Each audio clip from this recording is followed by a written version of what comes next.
"Mom, please slow down," I told her over the phone. She cried and whined so much that I couldn't understand a word. "Mom, give Don the phone. Let him explain everything to me." "He's not here," she sobbed. "I don't know where he is. He could have at least told me if he was going to leave after work." "Mom, I'll come now," I said. "Don't do anything stupid until I get there." I went straight to the house where I grew up and left only a year or so ago. The road was clear, and as I pulled into the driveway, I immediately noticed two things. First, this place, even more than my apartment, felt like home. Secondly, my mother was completely upset and was right. Don was not at home. Before dealing with my mother, I called him. He answered immediately. This told me a lot. Don was supposed to be the first person Mom called. If he didn't answer her calls, then there was something wrong between them. "Hi, Dee," I said happily. My joy was not feigned. I liked talking to him. The only thing that was fake about this call was what I called it. I didn't call him D like Donald. This was my little secret. I called him D for the way I thought about him for most of my 22 years. I called him D because all my friends thought he was like that. "Hi, honey, are you okay?" he said. "Yes, I'm fine," I replied. "I'm like you, always calm. This is Mom in a panic. Maybe you should stop what you're doing and come home to calm her down." "I can't do this, honey," he said. It stunned me. Don had never refused to help either me or my mother before. "I think you might want to call her friend from last night at the restaurant. Can I call you back later or see you at work tomorrow?" "Yes, I will be home as soon as I calm my mother down. I'll call you when I arrive. We'll need to talk about next week. I need to tell you something," I said. He hesitated, and it scared me.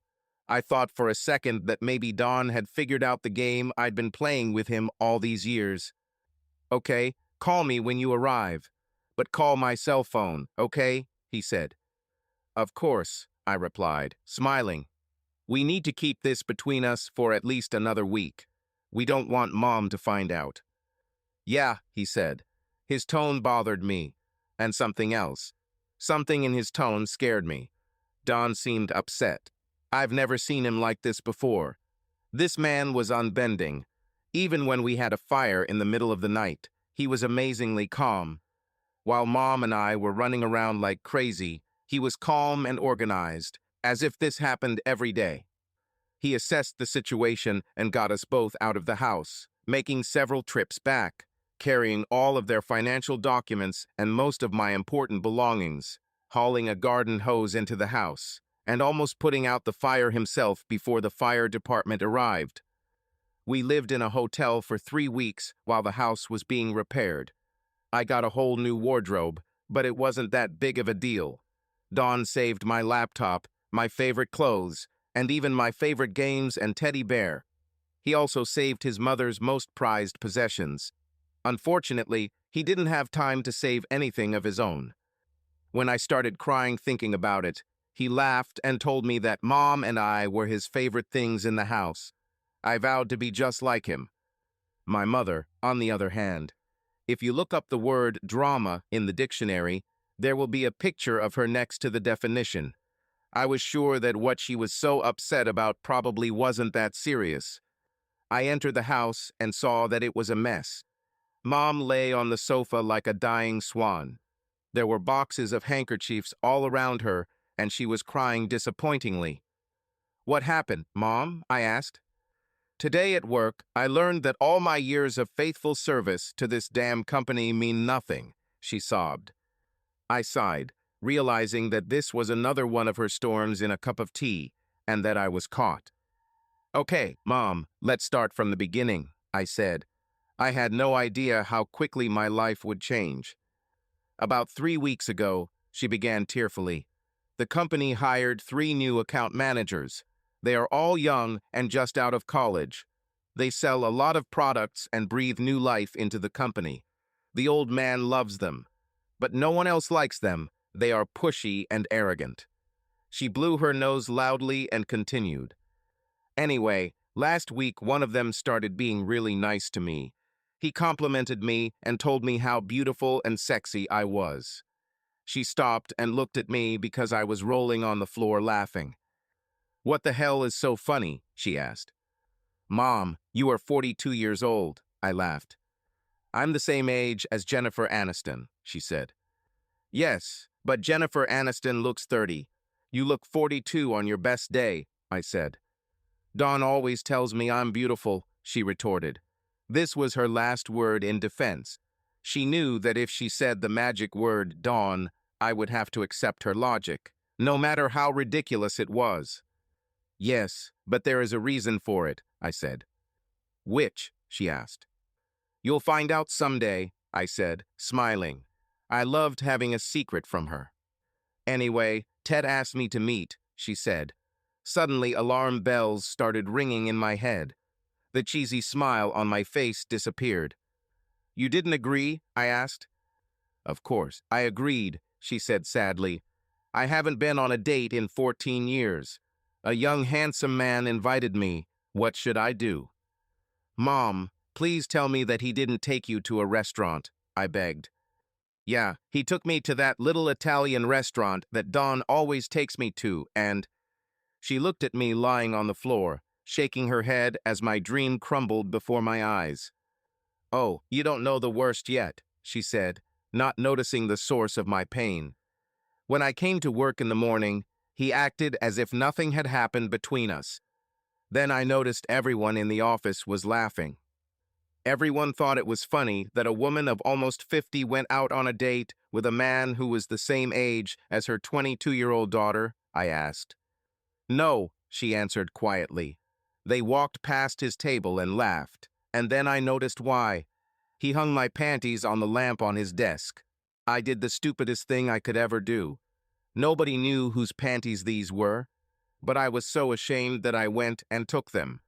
Then one of the other newcomers walked up to him and handed him the money. It was a bet. They bet each other $2 to see which of them could seduce one of the secretaries the fastest. I was shocked, but she continued talking. I really wanted her to shut up, but she kept talking. I went to my boss and explained the situation to him. I wanted to file a sexual harassment complaint against Ted. He called one of the HR department employees, and we discussed everything. Ted asked me out on a date, and I accepted. He invited me to his place, and I went. He didn't force me to have sex. It looks like I did it voluntarily. I was not drunk or under the influence of anything, and he never used his position to influence me. In fact, he was not my boss and had no power over me, so I had no reason to complain. She started crying again. He didn't even tell anyone whose panties they were. I was upset all day, and when I got home, Dawn was gone. I couldn't tell him about it anyway. "Why?" I asked. "Well, I told Dawn I was going out with some girlfriends tonight," she said. "So he decided to go to the cinema. I told him not to go see Iron Man 3 because we were going to watch it together," she said.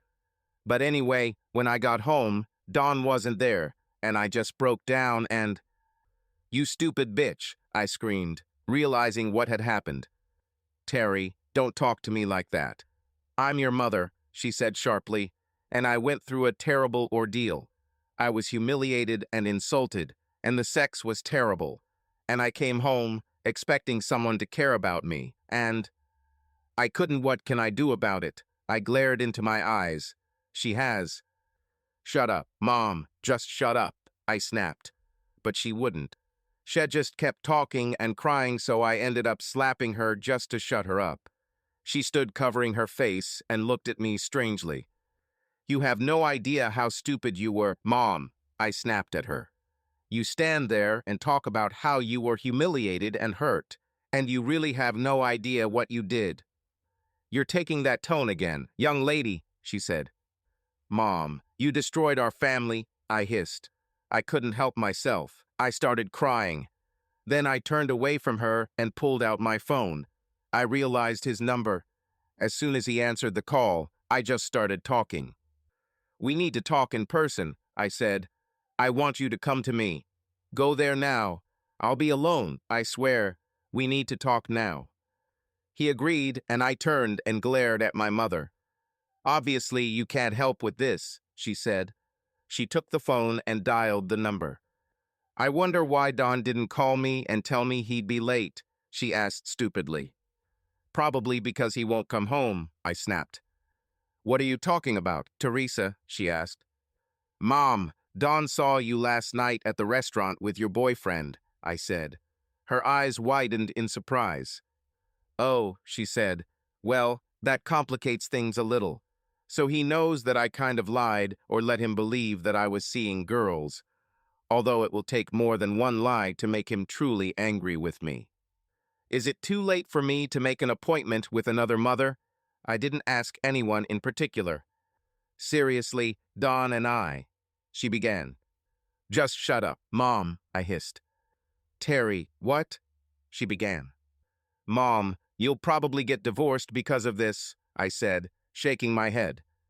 Terry, don't be stupid, she laughed. Don and I can't get a divorce. We are not married. Mom, you're the stupid one, I said. I grew up in this house. From the age of 7, Don was my father and all my friends. Donald is not your father, she laughed. I didn't say he was my father, I said. I said he was my father. My father was beating the crap out of you right in front of my eyes. My father barely knew my fucking name when we left, and I was 7 years old. My father threw us out into the cold in the middle of winter, without even a coat to keep us warm. I didn't think you'd remember any of this, she said. Oh yes, I completely forgot about the man who was in and out of prison for as long as I knew him. 4 years ago, when I turned 18, he got out of prison and then was killed while trying to rob someone. You and Don talked about it and decided not to tell me. Although you could, because I didn't care.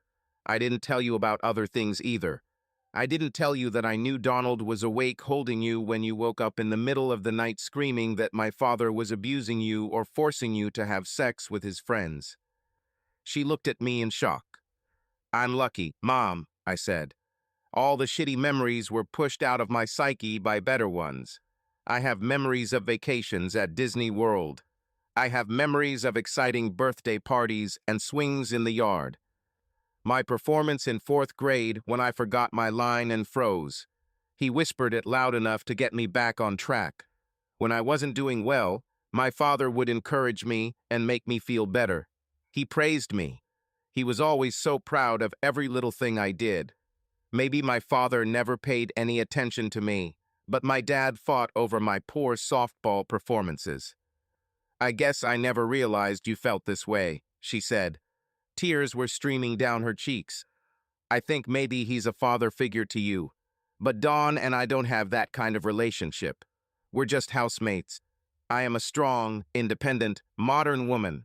After your father, I never wanted a permanent relationship again, and I just started laughing. Mom, we were homeless. We had no money in the middle of winter when he found us and took us in. He gave you your damn job. Do you pay rent here? No, but, she began. Mom, where do you sleep? I asked. Well, we have an agreement. We are both healthy adults. We want sex, but there are no emotional attachments and... Nonsense, I snapped. This house has 3 bedrooms. You moved into his room after just 6 months. You could return to the guest room whenever you want. Whenever you are ready to go to bed, you drag him there with you. And when it comes to sex, you like everything he does to you. The average married couple has sex once or twice a week. We're still here, she quipped.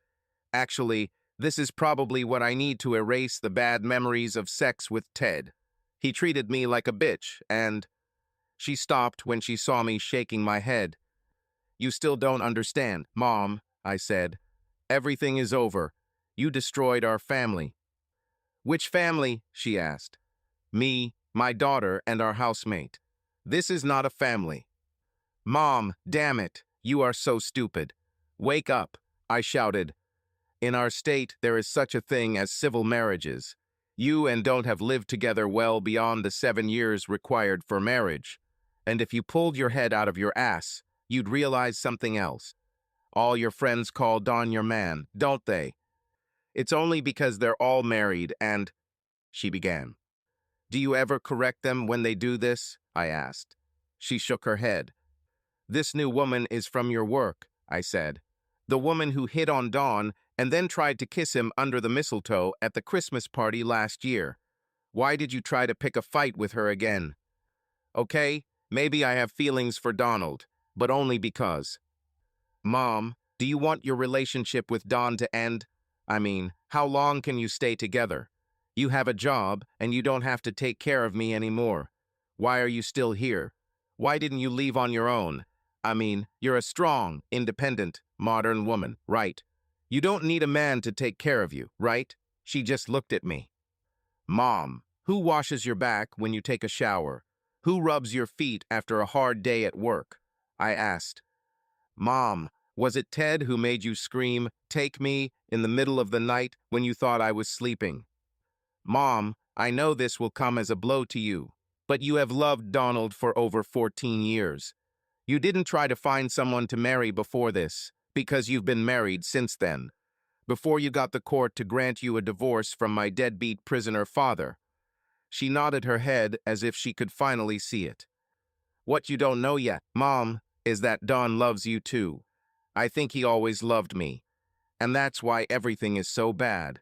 He wanted to tell you for a long time, but he was afraid because you always leave. About how strong and independent you are. I think you've been listening to your feminist friends too much, Mom. It's very easy to be strong and independent when you have a good man behind you. I wish there was a way for me to do this, show you how much you ruined everything." I went upstairs, dragging her with me.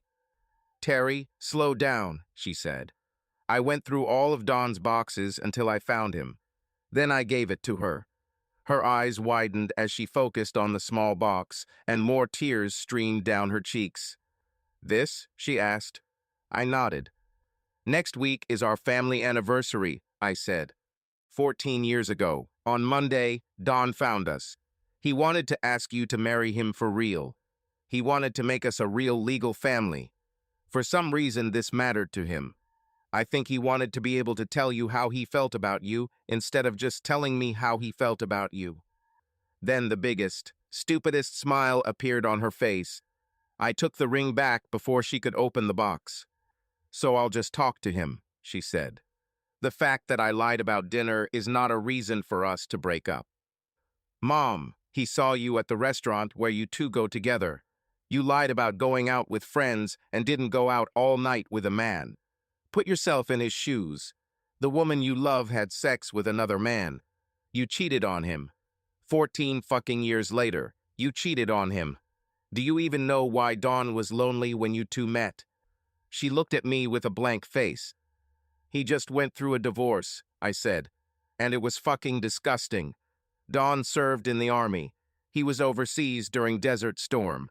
He had to stay there after the war to help restore order and protect the area, so he was away for almost a year. When he returned home, his parents were helping his wife and son. They talked about how much the child looked like him. His wife tricked them into thinking she visited him a couple of times and got pregnant. I had to laugh when he told me about a conversation he had with his father before he divorced his wife. His father told him he was lucky to have a strong and healthy son. He just wanted Don to be there for the birth. Don told him that he wished even more that he had been present at the conception. The divorce was unpleasant. Don's wife did everything she could to save him. She swore the baby was his until the DNA results came back, and even then she swore the judge was skeptical of women who defrauded servicemen. He allowed Don to get a divorce without any alimony or alimony. His wife begged Don to give him another chance, but she hurt him too much. According to Don, the guy who was actually the baby's father simply disappeared after that, away from women, until you showed up. And now what you did. If I thought my mother cried when I first came here, it was nothing compared to the way she reacted when she realized what she had done. Leaving my mom crying on the couch and calling Don over and over again, I drove back to my apartment. I parked in my spot and saw Don's Mustang GT in one of the guest spots. I was shocked. Don replaced the rotors and brake calipers. His red GT now had black wheels with red detailing, and his brake calipers were the same red color as the car's body panels. I immediately got angry. If Don spends money on a car, that means he's probably going to keep it for another year. Don and I had an agreement. I used to get his old cars, and I really wanted this one. I currently drove Don's old 2004 Mustang GT. I loved my car, but I wanted it more. Our cars were the same color. I imagined what black wheels and red calipers would look like on my car. I smiled at the doorman, who came up to me and said that my dad was in my apartment. I took the elevator and quietly opened the door. Don was sitting on my couch watching TV. "We need to buy you a bigger TV," he chuckled. My 32-inch plasma is fine," I said.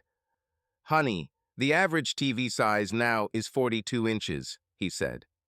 "Medium means there is more and less," I replied. "Mine is one of the smaller ones. I love my TV just as much as when you bought it for me.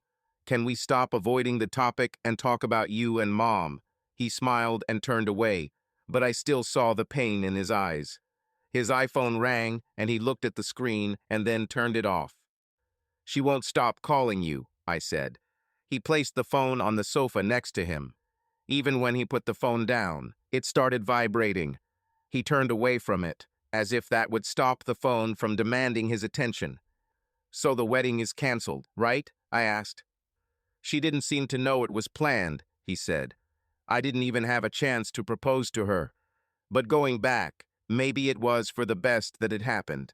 As painful as it is, it would have been worse if it had happened after we got married, or even after we got engaged." "Don, there is no such thing," I said. "In the eyes of the law, you are married. If she contacts a lawyer, this is how he will act. Remember the Lee Marvin case when I was a kid? He even had to come up with a new term for the money he paid to his longtime partner. Remember they were called palimony?" He nodded. "This works for famous millionaire movie actors. I don't think it's as easy for ordinary people. We never got married. We never even mentioned it. We don't have any children together." He looked at me. "I didn't mean it the way it sounded, Terry," he said. "I know what you mean," I said sadly. "No, you don't understand," he replied sharply. He turned and looked straight at me. "Terry, I couldn't love you more if you were my own biological child, and it won't change anything between us. Our connection will remain exactly the same. Things will just be different between your mom and me and—" "But why, Dawn?" I said pitifully. "My mom, she doesn't have an evil bone in her body. She's not a rocket scientist, Dawn, but she loves you." "Then why did she—" He changed between sentences. His eyes narrowed and his voice became harsher. "She was deceived, Dad. It's partly her fault. But look, she's getting older and starting to wonder if she's still attractive. And she's met a real bastard. Do you know what he did to her this morning at work?" I bent her over my desk and— he began. "No, stupid. She said the sex was terrible. He hung her panties on." I started. "What did you just say?" he interrupted. "Sorry, it just came out," I said, looking down. At first I was too ashamed to meet his gaze, and then I felt a rush of courage rise up my spine. "But you heard what I said," I blurted, looking him straight in the eyes. "Sorry, Dad, but this is how I always treated you. And you probably shouldn't be mad at your mom because I lied to you too. I lied to you for a long time. Aren't you a virgin?" he asked in surprise. "Did you deceive me?" "Every girl lies to her father about it," I smiled. "But it's not that. We'll talk about this sometime later. For now, let's deal with one lie at a time. Growing up, all my friends thought you were my father." "I know," he said, smiling. "No, you don't know," I said. "They thought that because I told them that's what you are. I told them I didn't call you Dad because you were one of those guys who was young. You let me call you Dawn because hearing the word Dad makes you feel old. There were a couple of moms and dads who actually were like that, so it didn't seem very weird. And I think, in my opinion, you did a good job, so you might as well get the title. But now it's simple. Tears filled my eyes, and just like when I was a little girl, I threw myself into his lap and hugged him. Terry, don't worry about it, he said. I'm honored, and honestly, that's how I've always felt about you. In my heart, you have always been my daughter. But we have to be a family, I said. We are sweetheart, he said. But perhaps, like many of your friends' families, we are going through a divorce. But it will be easier for us. You are an only child, so we won't have to worry about who gets custody of you. As soon as I find a place to live, you can come visit me, or I can come and— What are you talking about? I asked. You already owned this house when we moved in with you. I'm not sure I could live there, he said. We have too many memories and— Dad, are you serious? I asked. You can't just give her your house. We all lived there, he said sadly. This was our home. He stopped and smiled at me. Maybe I should give the house to you, he smiled. That makes the most sense. In a few years, you will get married and hopefully have children. A growing family will need a house, not some small apartment. You can even keep your mother with you until your second child is born, unless you have 2 children of the same sex. Dad, she won't survive without you, I said. You've spoiled her so much over the years that she just doesn't know how to take care of herself. I'm not even sure she'll be able to sleep without you tonight. He just shrugged. I think he was just being human. But it seemed like the thought of Mom not being able to sleep made him feel better. Perhaps it was a normal reaction to think that the person who hurt him also felt his loss. Perhaps this was some confirmation that he mattered. Dad, I have an idea, I said. Why don't you stay in my guest room until we figure this out, or until you find a place to stay, okay? Dad agreed, and we sat in front of my TV and watched our regular shows. We tried not to talk about what was happening, but it was there in the room with us. Later, Dad went to bed in my guest room, and I called Mom to see how she was feeling. She answered the phone on the first ring. Terry, have you heard anything from him? She asked. She was excited. Yes, Mom, I said. He's in a lot of pain, but other than that he's fine. I didn't want to lie to her, but I wasn't going to tell her he was here. Mom, we will get through this, but you need to realize that almost all of this is your fault, I said. I could hear the pain in her voice as she answered me. Terry, you're right, she sobbed. I was so stupid. I didn't know that I was married.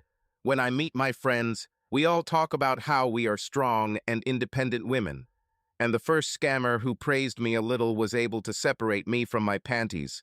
I'm ashamed of this, but I'm even more ashamed because he alienated me from Dawn. I guess I wanted to have mine and eat it too. I wanted everyone to see me with a young, attractive man on my arm. I thought they would see me as beautiful and mysterious. It's stupid, but this woman really wanted Dawn. She didn't know what our relationship was. I didn't tell her that we weren't married and that Dawn was free to date other women. I just got angry. And Dawn, he hinted, but I literally had to beat him out of admitting that it was our shopping trip that brought back his interest in regular sex. So he came up with a solution, she continued. Even over the phone, I could hear the joy in her voice. He thought you two should start dating, right? I asked. No, he suggested that the two of us set a schedule for what days we could meet. It was a really stupid and confusing proposal. Like, he gets Monday, Wednesday, and Friday as visiting days. I get Tuesday, Thursday, and Saturday. The one who stayed at home would watch over you.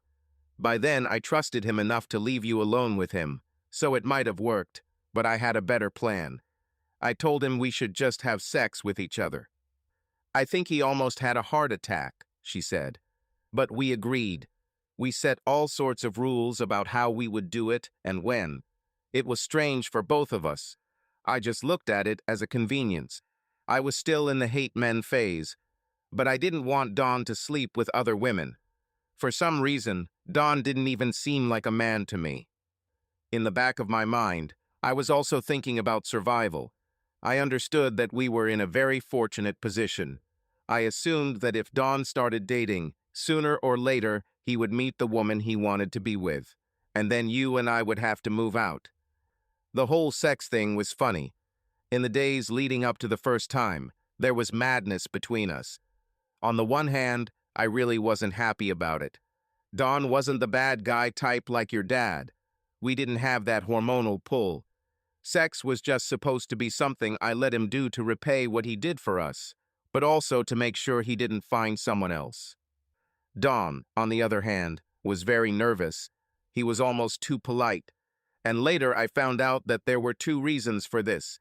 The first reason was that Don didn't want to do anything that would make me change my mind about our sex. The second reason was that he found me attractive. In all the time we lived together, he never told me about it. He didn't hang around trying to peek at me after my shower or look up my skirt. He didn't try to grope my butt or anything like that. He was too decent for that. But it was the sight of his reaction to me bending over in those skirts that made him ready to forget his ex and move on. I still remember sneaking into his room the first time you were asleep. She laughed. I thought I would just come in, give him what he wanted, and quietly leave. I thought it would take about 20 minutes. I spent more than 2 hours there. It was the best sex of my life. She laughed, and I jumped in surprise. Terry, honey, we all have different tastes, she said. Don is not Superman.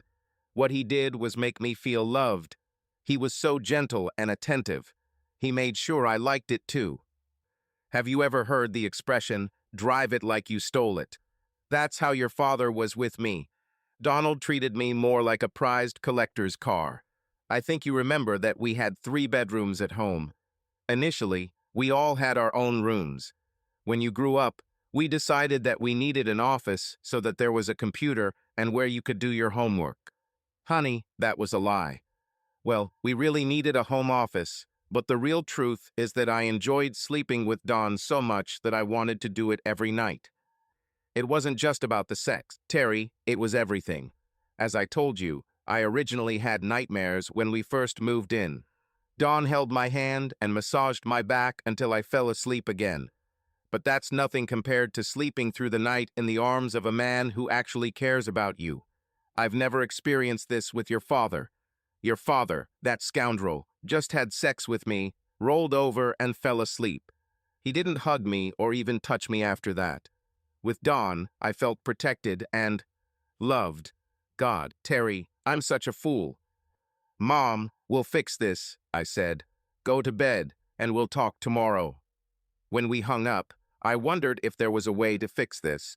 As I passed the guest room on my way to bed, I heard Don tossing and turning. I felt sorry for him. I'm fast asleep.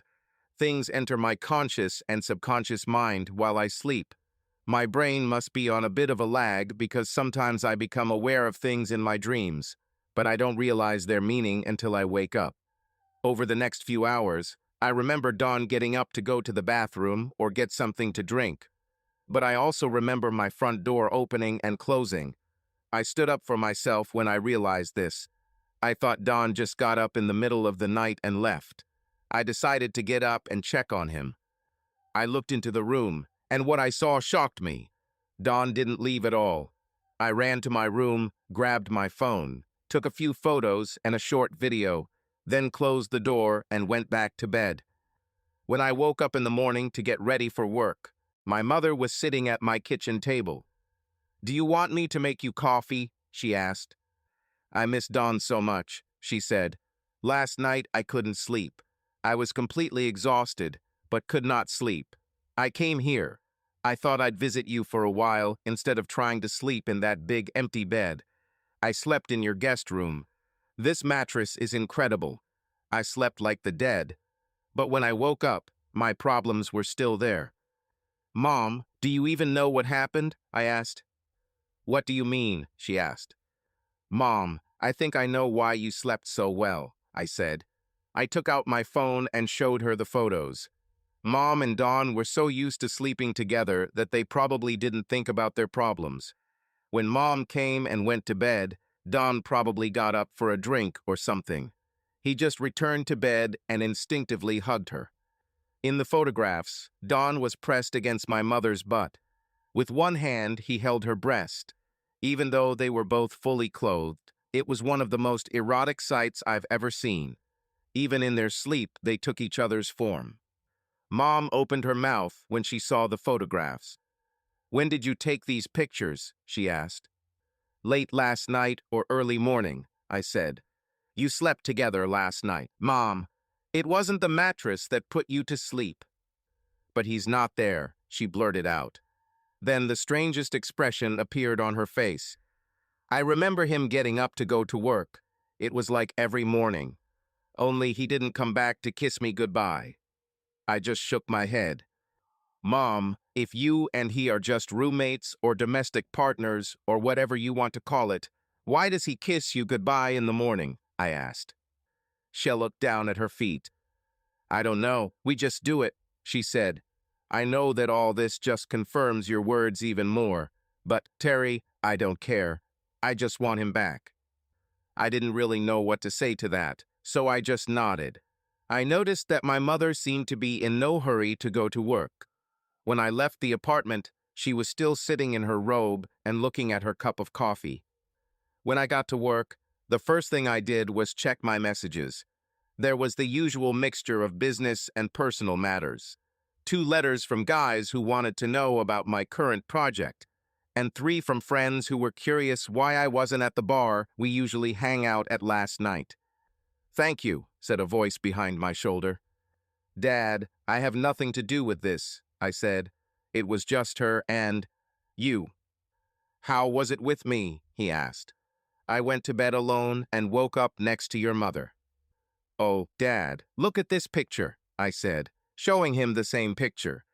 "You tossed and turned and got up to drink all night until you suddenly calmed down and slept the rest of the night. Should I even tell you when you calmed down and went to sleep?" "Okay, I miss her," he said. There was never any doubt, at least in my mind, how I felt about your mother. "Yes, Dad, it happened," I said. "You buy her birthday and Christmas gifts. You even buy her flowers for Mother's Day because she cries out loud. She and I talked about how you always kiss her goodbye every day before you go to work.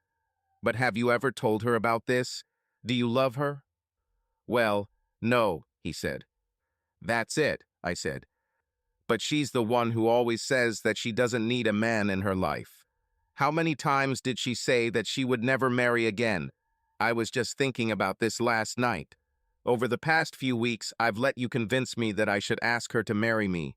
But now I'm not sure that was a good idea. Hell, I'm not even sure she would have said yes.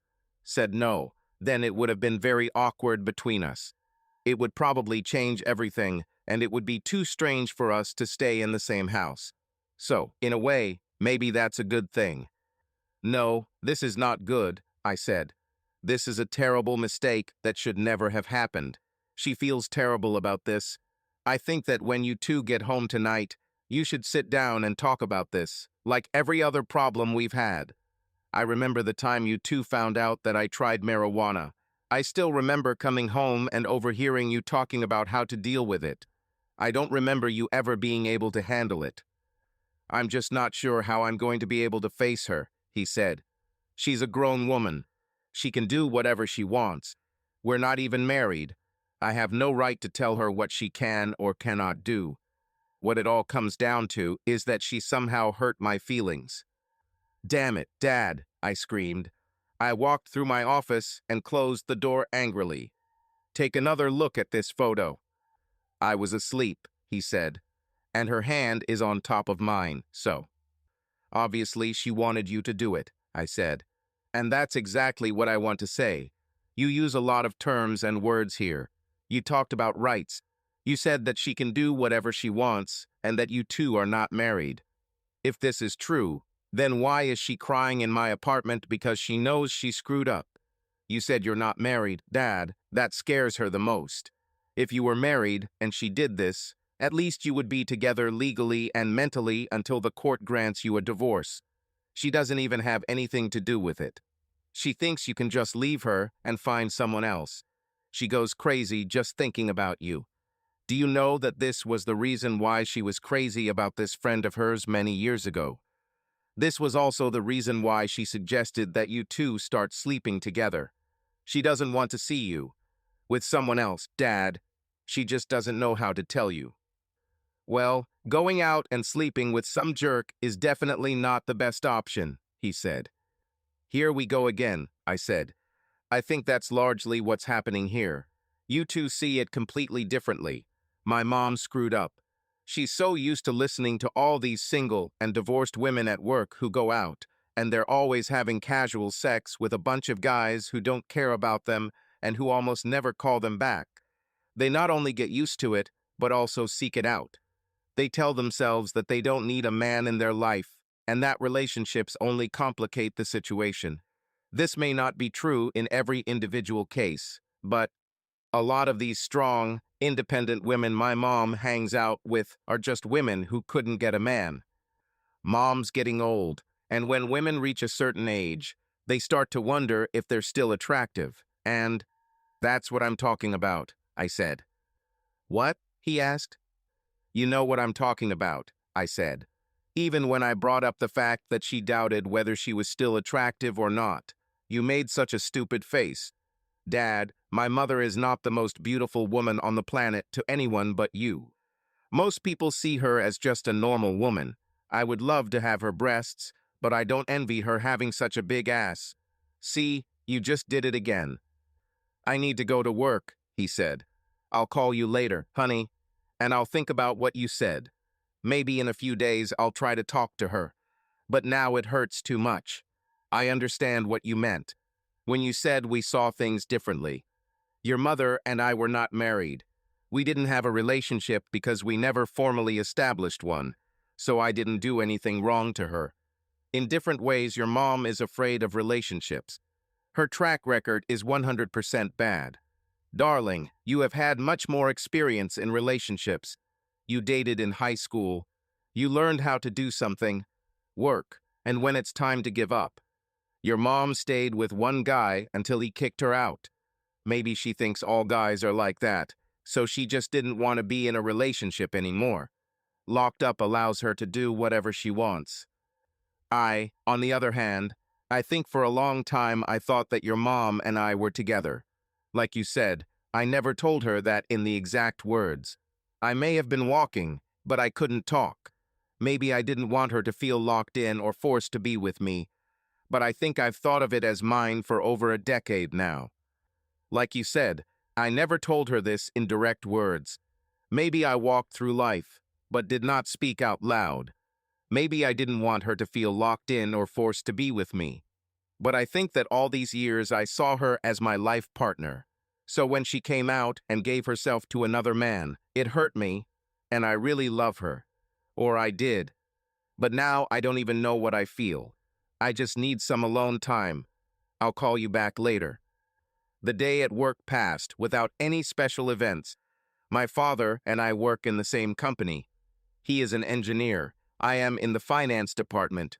We see each other all the time and often have lunch together. When I returned home in the evening, I was so caught up in the workday that I fell back into old habits. As usual, I enjoyed the trip home. I enjoyed maneuvering through slower-moving traffic. I loved the sound of my Mustang's exhaust and the surprised looks from other drivers when they realized a girl was driving. It was obvious that I learned to drive from my father. Like him, I always tried to outpace or pass every Camaro, Challenger, or Charger I saw. In muscle car wars, brand supremacy must be maintained and defended religiously. At the same time, if I merged with the road, I let the Chargers or Challengers or Camaros join in, because we are all part of a special brotherhood. We can compete with each other, but only because we respect each other so much. I don't have the same respect for Toyotas or Hondas. As I walked into my apartment, still laughing at some guy in a Prius who rolled down the windows and tried to talk to me, I noticed someone had cleared out.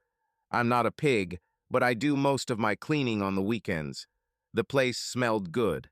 Someone was cooking. My mother went into the kitchen. She had her hair done and was dressed very sexy. She made a roast with carrots and celery. This is one of my father's favorite dishes. She looked at me and smiled, then looked around. Did you arrive before dawn? She smiled. I looked at her in confusion. Actually, Mom, I don't know where Dad went. We were talking at work today and, as I said this, I opened the oven and looked at the roast. I dipped my finger in the sauce to grab a piece of celery and burned my finger. Damn, that's hot, I cursed. This is what happens when you stick your fingers in a hot pot, she chuckled. I thought you were just heating it up for dinner, I said. Okay, I understand about the burnt fingers, she said. Keep talking about Dawn. I took out a plate and started eating. While I was eating, I told her about the conversation. Her face became more and more sullen the more I spoke. What do you mean he needs space? She asked. Mom, Dad didn't know you were in bed with him. He went to bed and fell asleep.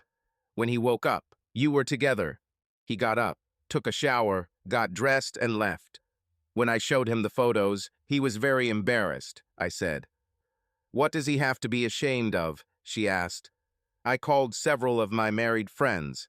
I didn't tell them the specifics of the problem, because it's none of their business. I just told them that I messed up and that I wanted Don to forgive me. From what I understood, if a man did something wrong, he should buy the woman flowers. If it's the woman who screwed up, she should cook the man his favorite dinner. Then the one who screwed up apologizes, they have sex in reverse and live happily ever after. Mom, you're out of your mind, I said. If a married woman sleeps with another man, it is an insult to her husband and their marriage. In about half of the cases, this ends in divorce. I think it comes down to whether the man is willing to forgive her. You probably don't know, but Daddy loves you and... I began. I know he loves me, she said, and I love him too. I just didn't know we were married. Okay, Mom, just give him a few days to get over this, and then you can sit down and talk, I said. After seeing the pictures of you last night, I'm sure you won't be separated for long. Over the next 2 weeks, I watched my parents engage in some sort of strange game of musical chairs. Mom stayed with me for the first few days until she found out that Dad was staying at our house. Then she decided to return home. I think Dad drove into the yard, saw her car, and came to me. After a couple of days of this, Mom returned to my apartment and Dad checked into a motel. Then the situation worsened, and it wasn't the fault of either of them. It just happened to happen at the wrong time. Dad had to travel to an engineering conference that was being held in another state. The conference lasted a week, and Dad had to leave a couple of days early to set up a booth, so he was away for about 10 days. This meant that by the time he returned, they had been separated for almost a month. Mom looked terrible, and he still wouldn't take her phone. Mom had problems at work. Ted was reprimanded for his behavior, and since then he has done everything to make life difficult for his mother. He acted as if he had done nothing wrong. In his opinion, he simply invited the woman on a date. She accepted the invitation. They had a good time together and went to his place where they had consensual sex. In his opinion, the bet and the humiliation that destroyed a relationship that lasted almost Ted's life meant nothing. His mother's panties hanging on his desk were also completely innocent. He just hung them on the table so he wouldn't forget to give them back to her. Mom lost her temper. She tried to make him take responsibility at work for something that had nothing to do with work. A reprimand in his personal file will be considered for a long time and may even interfere with his promotion. He blamed his mother for everything. He said she was a treacherous aging woman who was out to get him into trouble. She was upset because, in his opinion, the sex was just normal. He didn't even know she was in a relationship. If she was busy with someone, she should have simply refused when he invited her. At Mom's work, many colleagues took sides. The other women who were lured into bets between Ted and his friends all talked about how the men took advantage of older women who were especially vulnerable to their charms. A few women were even in struggling marriages. Some employees thought the men were just scum. Others thought that women, including my mother, were just stupid bitches who got what they deserved. I just wanted my parents to get back together. When Dad returned, I gave him a few days to get settled and then convinced him to have dinner with Mom. She looked terrible. She had large circles under her eyes, and all her energy seemed to have disappeared. Of course, I had dinner with them. I can't cook to save my life and was sure they would need a judge. At first, everything went well, I hoped, but over time they became quieter and quieter. There was an elephant in the room. There were two of them, if not more. After a while, I decided to push things a little. Okay, Dad, I think Mom wants to talk to you. Maybe you should clear this all up and... He raised his hand to stop me. Really not necessary, he said. While I was away, I thought a lot.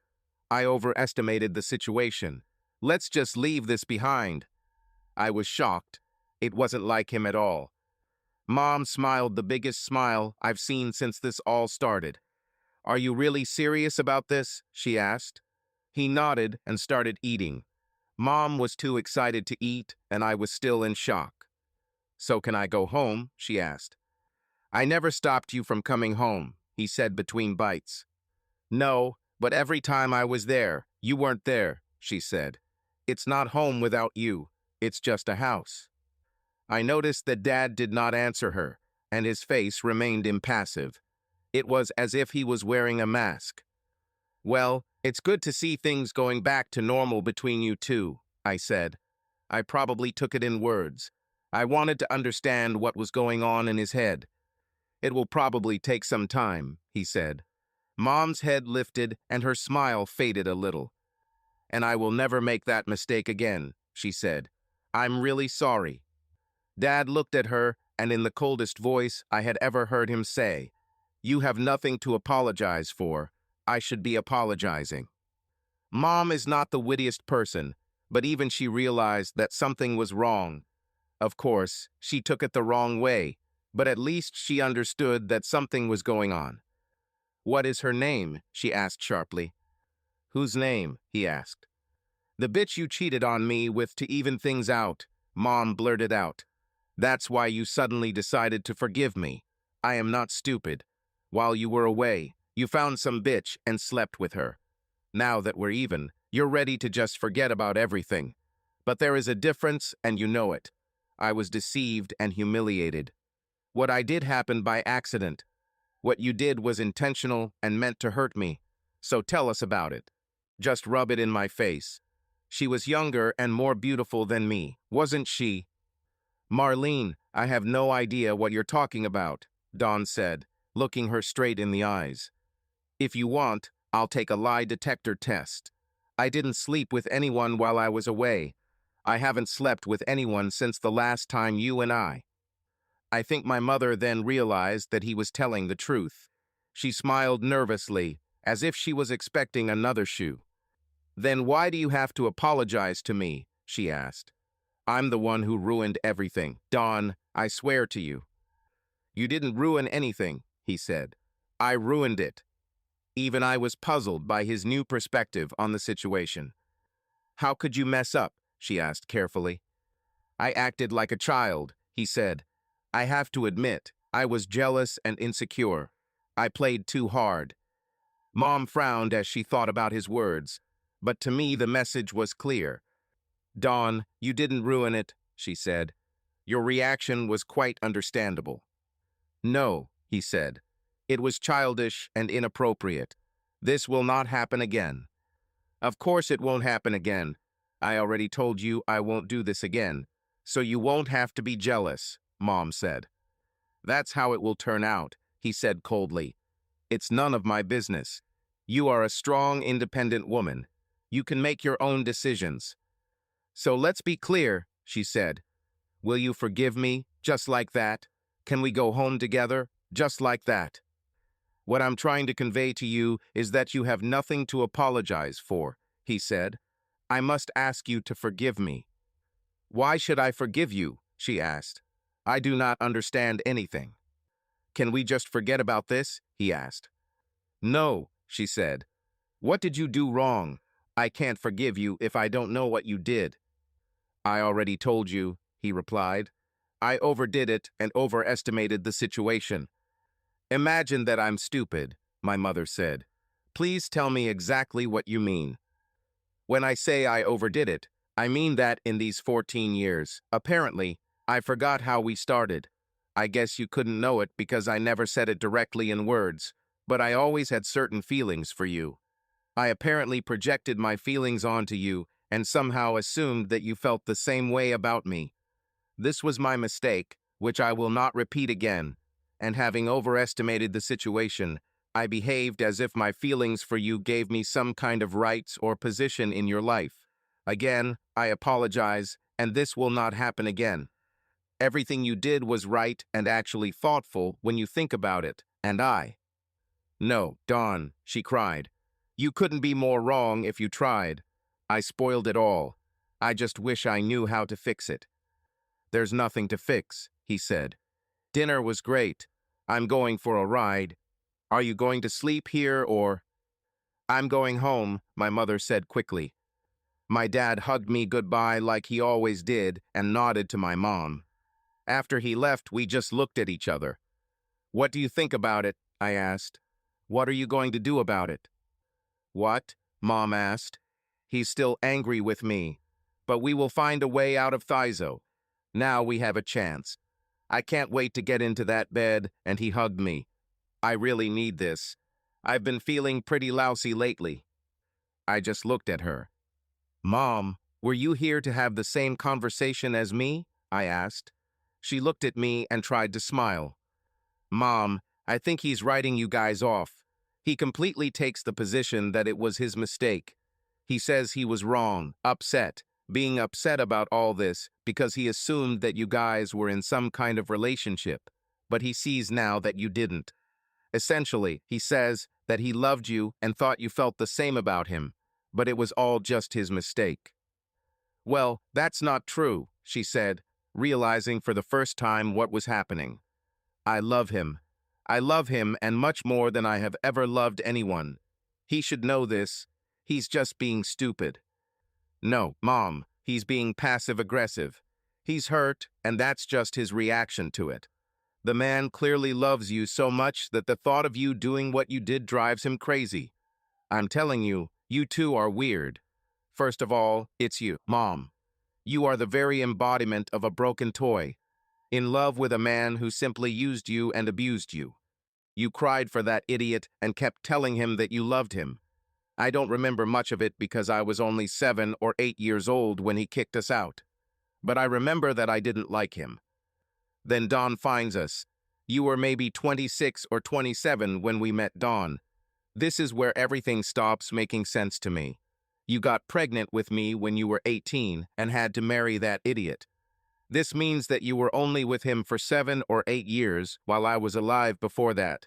You are 42 now, Mom. We were with Dawn for 14 years. In all this time, you never once told him that you cared about him. How the hell does this happen? The first morning after it all happened, you whined because he didn't kiss you goodbye before going to work. The strange thing is that I can see how it works from his point of view, but not from yours. Explain to me his point of view, she said. In any case, you always take his side, from early childhood. Mom, Don is just as bad as you, but at least he makes sense. When we first moved in with him, we went through hell. We had nowhere else to go. My grandparents on your side wanted nothing to do with him. We literally had nowhere to turn. Don received us. He was generous to us, but not out of the kindness of his heart. Don has lived alone since he divorced his first wife. He was so angry that he cut himself off from everyone. After about a year, he became lonely and didn't want to be alone anymore. We also came at just the right time. Anyway, I started following Don everywhere. And yes, Don was my father growing up. I lied to all my friends and told them that he was my father, and he was in every way that mattered. No, he is not my biological father, but he is still my father. He was attentive and took care of me. I grew up without much evidence of the trauma we experienced. On the other hand, you seem to need to prove something to someone. Maybe it was you yourself. that you don't need a man, and that no one controls you. You need to let everyone know that the abuse my biological asshole inflicted on you will not happen again. But Mom, Don never tried to control or abuse you. While you were running around telling people how strong and independent you were and how proud you were to be single, he took care of us. While you were screaming at the masses that you would never get married again, you already were. Mom, you were like one of those tall, weak trees. You stood proudly above everything. You told all your friends and everyone you knew what you would do, whatever you would do, but you weren't standing alone all this time. He supported you. However, don't be upset because I have the same problem. I am strong and independent. I'm in my early 20s. I have a college degree and a great job with a future. Yes, my father gave me a job. But, Mom, I don't want to be strong and independent. I want what you have. The problem is that Dad is hard to follow. The way he treats you, and I need a guy who will treat me the same way. They're just really hard to find. And what do you think I should do? She asked. Mom, to be honest, I don't know, I said. I know that if you want things to have any chance of going back to the way they were, you need to really step up your game and let him know how you feel about him. That Dad is difficult to follow. I see how he treats you, and I need a man who will treat me the same. They're just really hard to find. So what do you think I should do? She asked. Mom, to be honest, I don't know, I answered. I know that if you want to have a chance to get things back the way they were, you will have to work hard and show him how you feel about him. We know he loves you. He wouldn't be so hurt and upset about what you did if he didn't love you. I think you'll have to do like Jane Seymour. She looked puzzled. Do I need to dress like a doctor in the Wild West? She asked. Not Dr. Quinn, I said. Jane Seymour, you know, the whole open heart jewelry thing. If your heart is open, love will find its way to you, she says in all those damn commercials. For the next few days, I seemed unable to focus on my life because I was so deeply involved in my parents' problems. My dad called me every day or came over and invited me to lunch.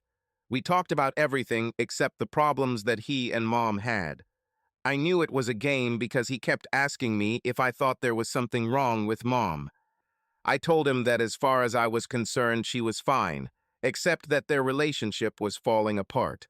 I also reminded him that our anniversary passed and he never proposed to her. I don't think she was ever interested in it, he said. Dad, I know she was, I told him. When I talked to Mom, I was always surprised by how insightful Dad was about her.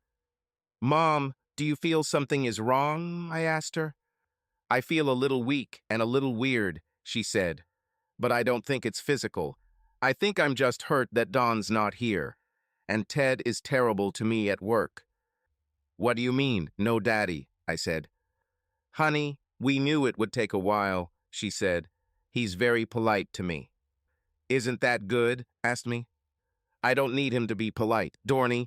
I need him to love me. I miss all the little things. I miss those times when I was trying to put dishes in the dishwasher, and he came. Sometimes he would come up behind me and cup my chest, blow on my neck, and then smile and just walk away, leaving me flustered, so ready for sex that I found it, and we did it wherever I found it. We did this on the hard concrete floor of the garage. And it's not just sex, Terry. There were days when I came home from work and he would cook dinner. Can't cook, honey, but he did his best to please me. It's all those massages on busy days and his stupid jokes on winter nights. When he just lit a fire and grabbed 2 glasses and a blanket. He filled one glass with my favorite wine and the other with his damn cherry Pepsi. Sometimes he also gave me chocolate. Just lie down together on the sofa under a blanket. We used to turn off the TV and just watch the fire. Most of the time, we didn't even have drinks. We just lay there cuddling. It's stupid, but most of those nights we didn't even have sex, and I just fell asleep in his arms and woke up. The next morning, I felt that there was nothing in the world that I could not conquer. Then I noticed that her voice sounded very rough, as if she was about to cry. Mom, what happened? I asked. Nothing, she said. It pains me to realize what I threw away. Now we don't even sleep together, let alone have sex. I used to lie to my friends all the time. We talked about how men think they can just grope a woman anytime they want and how we never tolerate it. But all this time I secretly loved it when Don rubbed my ass. I felt so exhausted. I mean, he treats me like a gentleman. We are very cordial housemates. I think I would give every dollar for him to rush out of the hallway and throw me on the bed like he used to do. He did this to you? I asked. She said, and I could hear the smile in her voice. It wasn't really serious. He threw me on the bed, and I pretended to try to resist. He started touching my legs, and I pretended that I didn't like it. Then he started touching me between my legs. But I think Don knew about my background, so even in the game, he never went too far. If I told him to stop, he stopped. She laughed then. What's funny to you, Mom? I asked. Dear, couples who have been together for a long time often experiment or try something new to spice up their relationship. Don and I were no exception. Don and I couldn't have rough sex. He simply didn't have the heart for it. I sat down with him and told him that I wanted him to take me, so we came up with a safe word. If I had told him, he should have stopped. I think we used the word orange or something like that. I told him that if I really wanted him to stop, I would say orange. Don grabbed me and threw me onto the bed. He is really very strong. He started kissing me and I screamed, "No, stop." He stopped. I was so angry. We tried again and again and ended up just having sex. Don just couldn't bring himself to forcefully take me. I miss it so much. And you know what else I'm missing? What? I asked. I miss the way he looked at me. If I walked around the house in a robe, he would stare at the way the robe draped over my butt. If I went to shower, Don would suddenly decide he needed to pee. And although we have 2 toilets, he had to go to the one I'm in. It means something to a woman's self-esteem when a man is always willing to peek at her or wants to have sex for a moment. It made me feel like the sexiest woman on the planet. Now I just feel like a nobody, even at work. Ted made half the staff think I was some crazy old woman who wanted a relationship with him when all he wanted was one night stand. Terry, I didn't even want this. And one night, I just wanted flattery and attention. And this is true, very stupid, because Dawn gives me, or gave me all this. I think I just started taking Dawn for granted. I had it in my head that Dawn's flattery didn't mean anything. I was probably so used to it that I just didn't notice.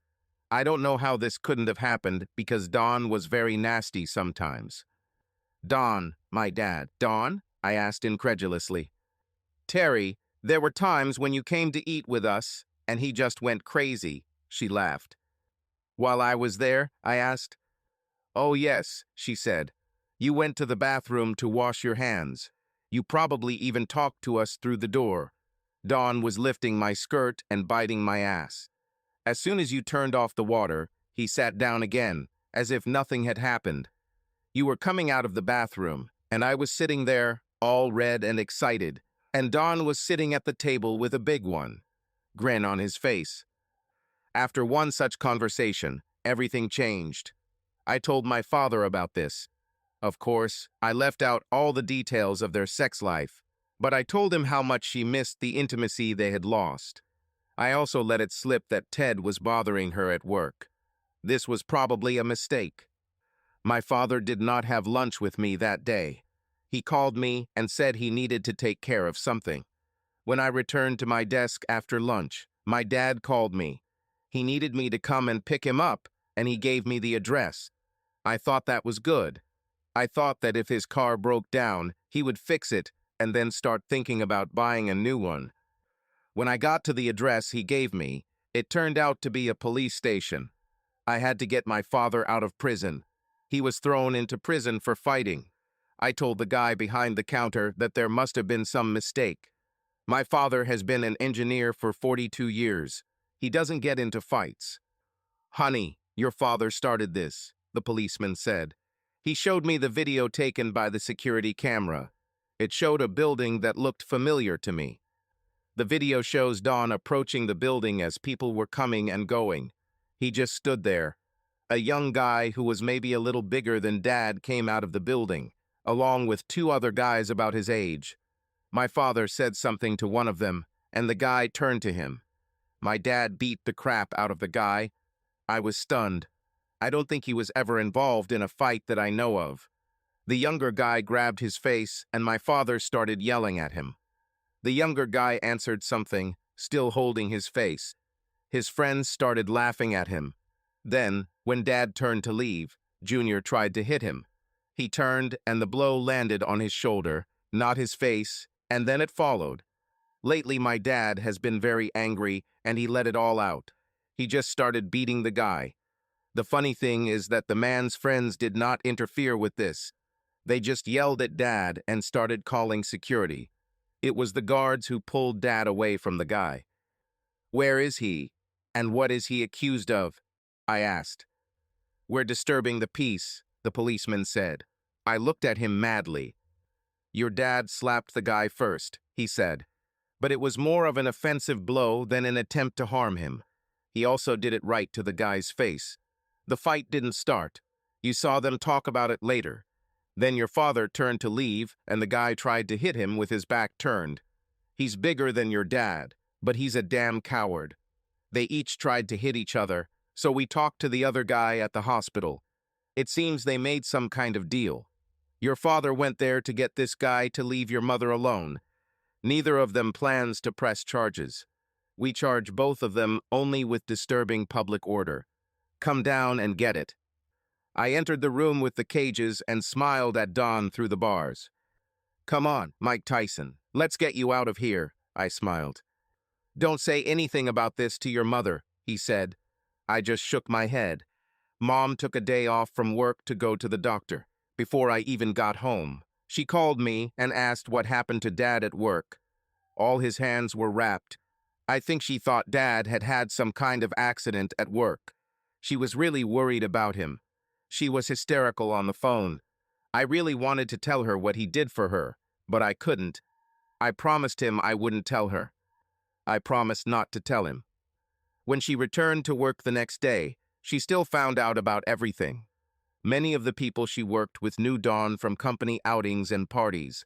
It didn't take a rocket scientist to figure out why Dawn came to her work and beat up Ted. Ted had taken a week off for medical reasons and was therefore not at work that day. But as soon as Mom returned home that evening, she threw herself at Dawn. She started kissing him wherever she could reach. "I knew you still loved me, you fool," she screamed at him. "He doesn't deserve you," Dawn said quietly. "You must be smart," she admired. "He never had me. It was just a mistake. I was weak and stupid. All I know is that the next day Mom was too tired to go to work and Dad's smile returned. I tried to call my mom right before lunch, and she was still sleeping when she answered the phone. "What happened to you?" I asked her. "I'm fine," she exulted. "I'm better than ever. We're, sleeping together again. I think we'll be fine. We talked a lot all night. We talked so much that I'm really tired, but I feel really good." It seems they continued to talk that evening, because every time I tried to call them, they didn't answer the phone. Mom was delighted. This lasted for 3 days until the ecstasy gave way to horror and became even worse. Dad, as usual, was the first to notice. 4 days ago, when he said Mom was acting strange, she went to the doctor. Her results, including blood tests, came back. She was a very healthy middle-aged woman. She had slightly elevated cholesterol and was 6 weeks pregnant. Even when the doctor told her, she immediately counted the days, and the dates coincided. Mom returned home looking the palest I've ever seen. Dad and I were watching TV when she walked past us. She went into their bedroom and started crying. Her dad was on edge. I followed them into the room because I knew it was serious. I walked in just in time to hear her tell him. "Dawn, I'm pregnant," she said, looking at him. "Wow," he replied with a half smile. "What are we going to?" Then his face changed too. How many weeks are you? He asked. About 6, she said sadly. Everything was going so well between them. But this turned everything upside down again. And this time it probably won't get any better. Dawn simply turned and left the room. Mom just started crying. After a while, I heard Dawn's car drive away. Mom, how could this happen? I asked. She just looked at me in shock. I will lose him forever this time, she said. I don't want to be pregnant. Mom, it's still early enough to do something about it, I said. Damn, you're over 40. No one will blame you for not wanting to experience this. It doesn't matter whether I do it or not, she said. The damage has already been done. He knows, and he will never forgive me. Mom, he loved you enough to forgive you for the act itself. Maybe he will see that this is just an unforeseen result of the original mistake, I said. Terry, now you're the one who's stupid, she snorted. Dawn's first wife became pregnant by another man while Dawn was overseas on duty. He divorced her. I was happy enough for him to love me. So now his second wife got pregnant by another man. What do you think he'll do, Terry? It was difficult for him to forgive me when not many people knew about it. But now, with a child who will constantly remind him that I cheated, my life is over. I can't blame anyone but myself. Dawn did not return home that night. I don't know if he was staying at a hotel or just riding around all night. According to his mother, he returned home around 7 in the morning, took a shower, changed clothes, and went to work. Mom was late for work. She considered staying home, but just wanted to get out and do something. Later, she found out where Dawn was. Right after lunch, Ted walked up to her desk and asked to speak to her alone. They entered the meeting room and closed the door behind them. Mom said Ted sat so far away from her that it was like they were in different rooms. He didn't even want to be close enough to her for accidental touching to occur. Can we settle this without a trial? He asked. She was puzzled. If you file for child support through the court, every company where I work will know that I have an illegitimate child. This is still frowned upon in some circles. And since we can't be fair, I'd rather we just agree on an amount that I'll send you regularly. What do you mean we can't do the fair thing? She asked. What are you talking about? I thought you were being honest by offering some kind of support. Oh, I thought the honest thing to do in these cases was to either get married or pay for an abortion, he said. And we know that marriage is no longer needed. Why does marriage disappear? She asked. He just looked at her and hesitated. So I'm good enough for you to have sex, and that's it, right? She blurted out. Well, don't flatter yourself. Sex wasn't even good for me. And for me too, he blurted out. You're too fucking demanding. Look at it from my point of view. You courted me. I thought we would have a nice dinner with an attractive young man. After dinner, we returned to your place where you seduced me. I believed all this nonsense because I thought something special would happen. I thought this was what I was missing. I imagined it all, and although I knew it was wrong, I wanted to experience it. And all that happened was that some boy basically gratified himself by using me. He looked at her, and the word boy made him angry. I was man enough for us to have sex, he chuckled. We didn't have sex, she said. You were studying. A man would at least involve me. A man would take me. A good man would make love to me and light me up. All you did was warm me up and leave me disappointed, unsatisfied, upset, and feeling like I was cheated. But I'm young, he said. I have my whole life ahead of me. I don't want to be tied to a woman who is only a few years younger than my mother. Then you shouldn't have had sex with me, she blurted out. I'm definitely going to file for child support. I just don't trust you. But since we're here, how many visits do you plan to demand? None, he said, looking shocked. Why the hell would I visit your child? Isn't it enough that I have to pay for it? My lawyer suggested that I make you a one-time offer on this matter. So your lawyer thinks I should let you pay for killing our child? She blurted out. Well, I'd be willing to add a few thousand more to the expenses to pay for your suffering, he said. Kill a child and then cover your tracks with a bribe, huh? She said. Fuck you, Ted. See you in court. If I'm still in this state, he said out loud. The following days turned into a whirlwind of stress for my mother. She had to hire a lawyer. She had several visits to the doctor. Her doctor referred her to a specialist in midlife pregnancy. She went to work, came home, made a lot of phone calls, and cried a lot. Ted and his lawyer increased the amount of money he offered his mother for an abortion, and apparently she was seriously considering it. No one thought it would be in her best interest to have a child. Doctors were concerned about both her age and her fragile mental state. The mother was worried about how she would be able to support the child. She would have to go on maternity leave for a significant amount of time after the birth, and she would probably need to start looking for a new place to live, even though Dad never mentioned her leaving. In those terrible first 2 weeks after she found out she was pregnant, no matter how hard she tried, Dawn seemed to avoid talking to her. Things got even worse between them than when Dawn first found out about Mom and Ted. Dawn returned to politeness.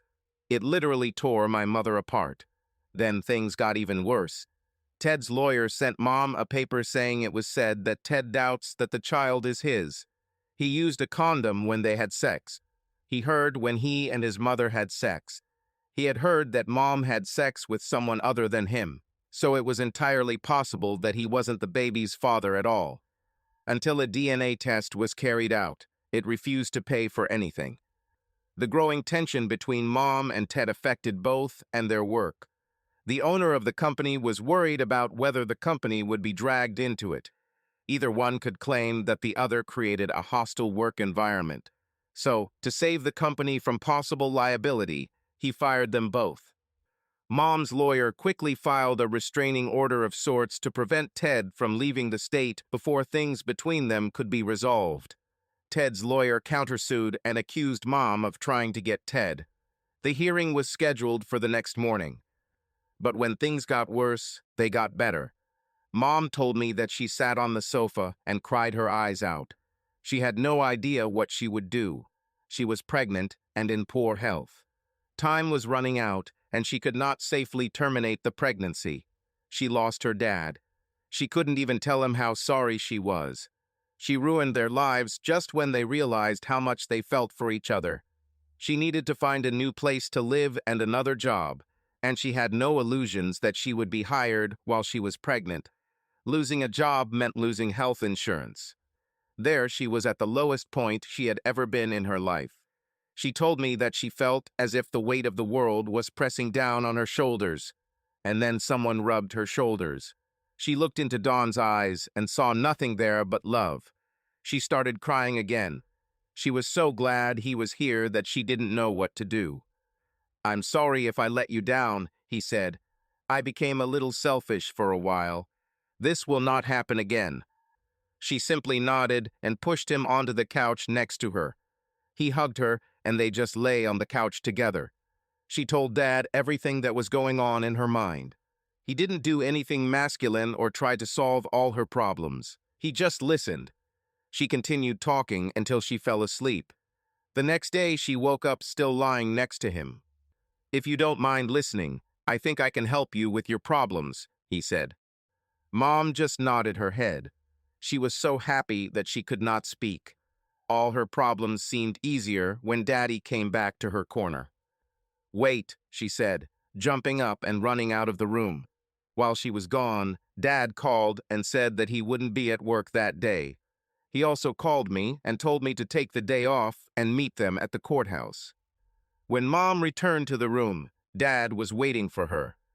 "Morning sickness?" he asked. She shook her head and sat down on his lap.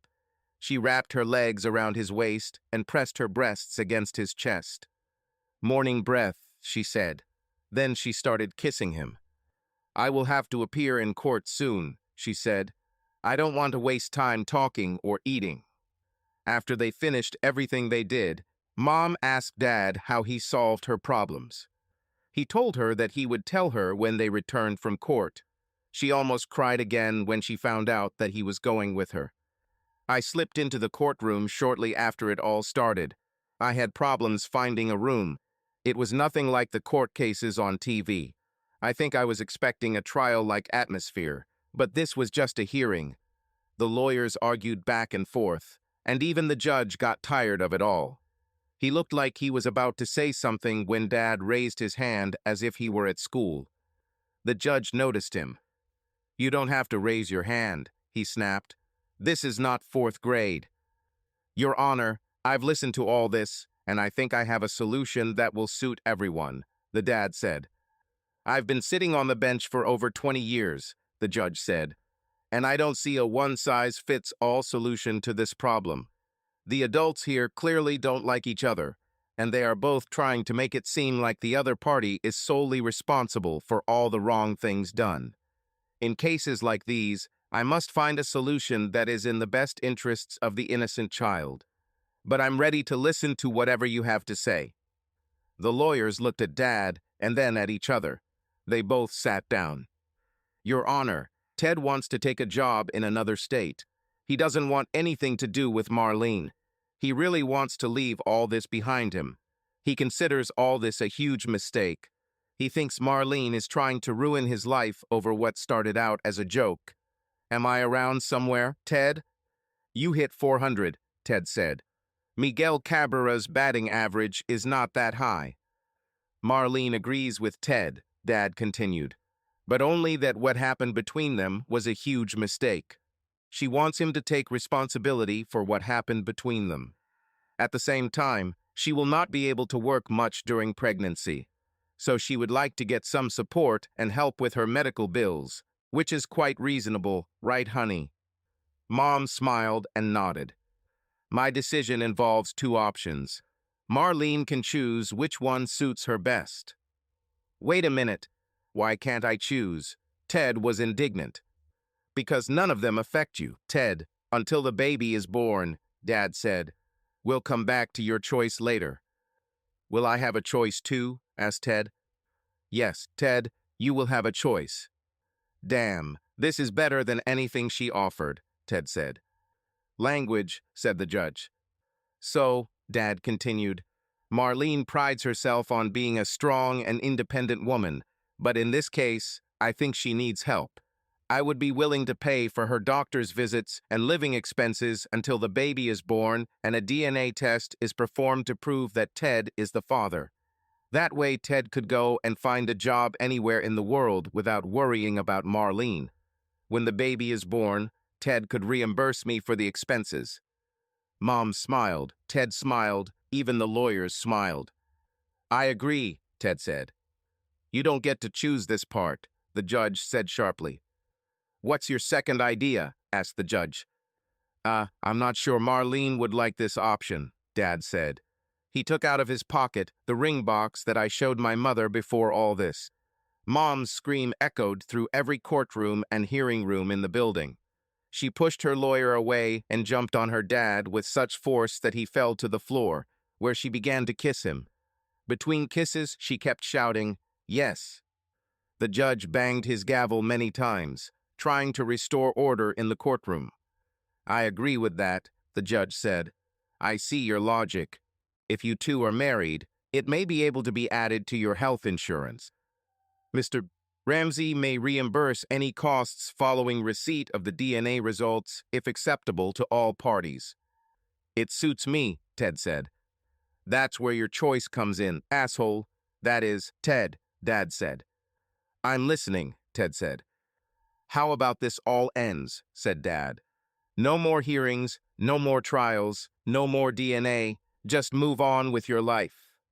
"Who will I have to kill?" asked Ted. The judge looked at him. "All you have to do is give up your parental rights," Dad said. "Marlene and I will take it upon ourselves. But this means that you will not be able to see the child without our permission and—" "Give me the papers. I still don't want to see the child. You don't even have to tell the kid I exist," Ted said. "I just want to get rid of all this, and I would." "Wait," said the judge. "So, you're going to raise someone else's child and be responsible for him until he comes of age. Dad nodded. I will need some guarantees and— Is legal adoption acceptable? Dad asked. The judge nodded and Mommy started kissing Daddy again. But why did you? The judge began. You're letting that snake get away with it. Your Honor, I feel like I'm getting the best part of the deal, Dad said.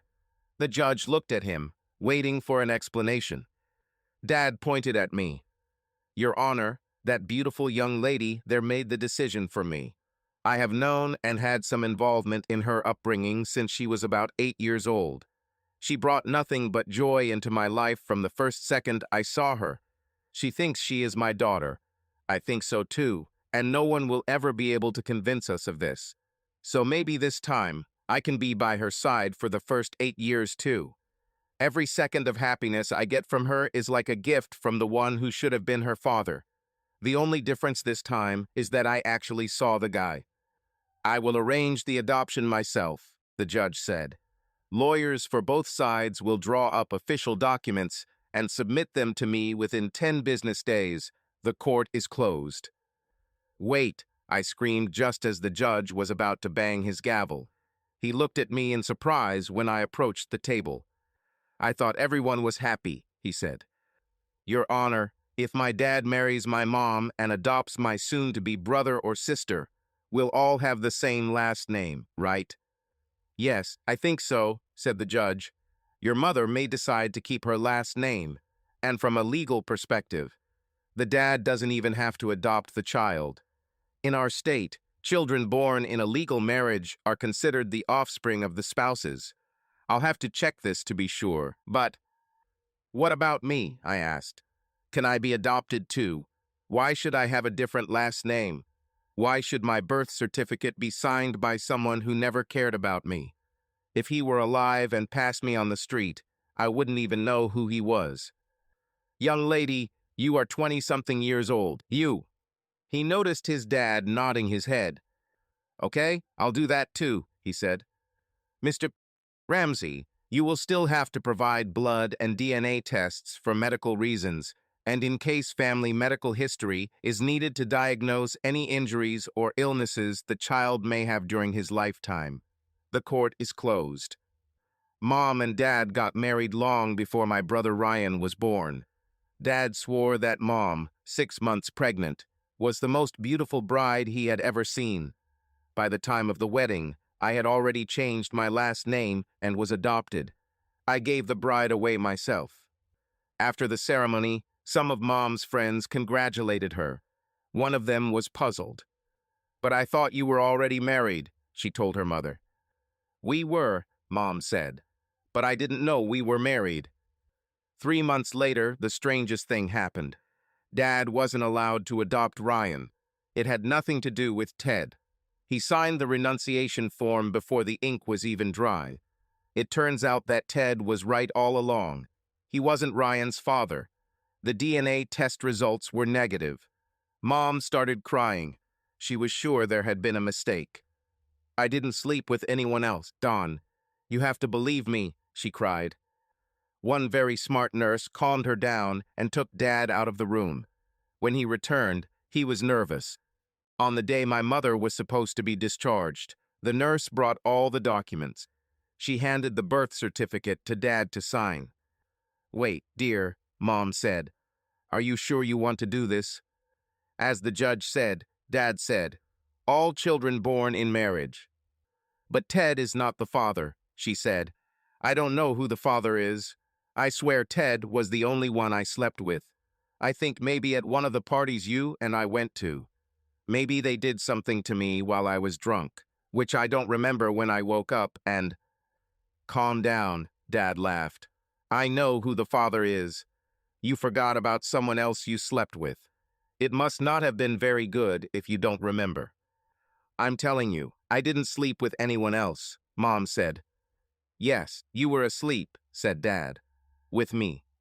But— Her words trailed off. I took pills. We have sex so often and I used a condom with Ted. Pills don't give a 100% guarantee, Dad said. There are certain circumstances that make them even less effective. We have a child together, the mother said, smiling. We have 2 children, Dad said, taking my hand. We are married, my mother said enthusiastically. We always have, Dad said, hugging us both. And I've always loved you, Dawn, Mom said. I loved you almost from the very beginning. I was a little confused about my first husband, but I knew you loved me and I loved you too. I didn't know, Dad said. End. Subscribe to our channel so that your second chaff doesn't cheat on you, and go ahead and listen to the next story, because this story is nothing compared to the next one. If you're under 18, don't even think about listening to the next one.